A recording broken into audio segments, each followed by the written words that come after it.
ಪ್ರತಿಯೊಬ್ಬ ಯಾರೇ ಕಷ್ಟ ಅಂತ ಬಂದರೂ ಸ್ಪಂದಿಸೋಂಥ ವ್ಯಕ್ತಿ ನಮ್ಮ ಮಾವ. ನಾವೇನೇ ತಮಾಷೆ ಮಾಡಿದ್ರೆ ಯಾವತ್ತೂ ಅವರು ಸೆಲೆಬ್ರಿಟಿ, ನಾ ಪಿಕ್ಚರ್ ಮಾಡಿ ಬಂದೀನಿ ಅಂತ ಯಾವತ್ತೂ ಯಾರ ಮುಂದೆ ದಿಮಾಗ್ ತೋರಿಸ್ದವ್ರಲ್ಲ.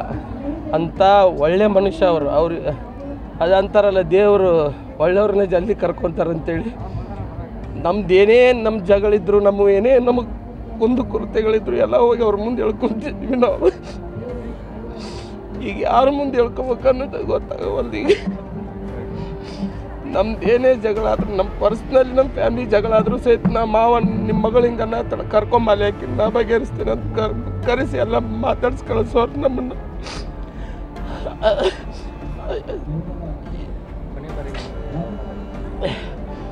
ಏನು ಹೇಳೋದು ಸರ್, ನಮ್ಮ ಮಾವ ರೊಕ್ಕ ಗಳಿಸ್ಲಿಲ್ಲ ರೀ, ಮನುಷ್ಯ ಅಂತ ಗಳಿಸ್ಯಾನ. ಇಷ್ಟು ಮನುಷ್ಯ ಈ ಜನ ಬಂದು ಹೋಗ್ತಾರಂತಂದ್ರೆ ಅವ್ನ ವ್ಯಕ್ತಿತ್ವ ಎಂಥದ್ದು ಅಂತ ನೀವು ತಿಳ್ಕೊಬೇಕು. ನಾ ಹೇಳೋದಲ್ಲ, ನಮ್ಮ ಅವ್ರನ್ನ ಹೇಳೋದಲ್ಲ. ಈಗ ಇನ್ನೂ ಇಷ್ಟು ಜನ ಸೇರಾಕತ್ತಾರಂತಂದ್ರೆ ಅವನ ಮ್ಯಾಗಿದ್ದ ಪ್ರೀತಿ, ಅವ ನಡ್ಕೊತಿದ್ದಂಥ ಎಲ್ಲರ ಜೊತೆ ನಡ್ಕೊತಿದ್ದು. ಯಾವತ್ತೂ ಅವ ನೀವು ಹೋಗ್ರಲ್ಲ ಬರಲಿ ಅಂತಂದಿಲ್ಲ. ಯಾರೇ ಕಷ್ಟ ಅಂತ ಬಂದರೂ ಬರ್ರಿಪ್ಪ, ಏನು ನಿಮ್ಮದು ತನ್ನ ಮನಿದಲ್ಲ, ಹೊರಗಿನ ಮನೆಯವ್ರ ಊರನವ್ರ ಜಗಳಗಳು ಸಹಿತ ಬಗೆಹರಿಸ್ತಿದ್ದೀನಿ ರೀ ನಮ್ಮ ಮಾಮ. ಅದಕ್ಕೆ ಅವನಿಗೆ ಇಷ್ಟು ಜನ ಪ್ರೀತಿ ಮಾಡ್ತಾರೆ ರೀ. ಇವತ್ತಿಷ್ಟು ಯಾಕೆ ಅವ್ನು ಹಚ್ಕೊತಾರಂತಂದ್ರೆ ಯಾರನ್ನೂ ಹೊರಗಿನವ್ರನ್ನ ನೋಡಿಲ್ರಿ ಅವ. ಯಾವ ಊರಿಗೆ ಕ್ಯಾಂಪ್ ಹಾಕಿದ್ರು ಆ ಕ್ಯಾಂಪ್ನಾಗ ಸಹಿತ ಎಲ್ಲರೂ ಅವ್ರ ಮನೆಯವ್ರಾಗ ನೋಡ್ಕೊತಿದ್ರು ಅವನ್ನ. ಯಾಕಂದ್ರೆ ಅಷ್ಟು ಸ್ನೇಹ ಜೀವಿ, ಅಷ್ಟು ಹಚ್ಕೊಂಡ್ರೆ ಹಂಗೆ ಹಚ್ಕೊತಿದ್ದು ನಮ್ಮ ಮಾವ. ಏನು ಹೇಳೋದು, ನಮ್ಮನ್ನೆಲ್ಲ ಬಿಟ್ಟು ಹೋಗ್ಯಾನ.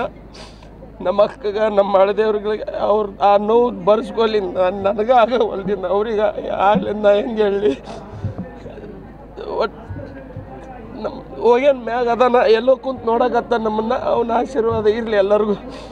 ಎಲ್ಲ ಇನ್ಮ್ಯಾಗ ಚೆನ್ನಾಗಿದ್ರೆ ಸಾಕಷ್ಟ. If you like this video, ಬೇಗ ಲೈಕ್ ಮಾಡಿ, ಕಾಮೆಂಟ್ ಮಾಡಿ, ಶೇರ್ ಮಾಡಿ ಹಾಗೂ ಯೋಯೋ ಟಿವಿ ಕನ್ನಡವನ್ನು ಸಬ್ಸ್ಕ್ರೈಬ್ ಮಾಡಿ.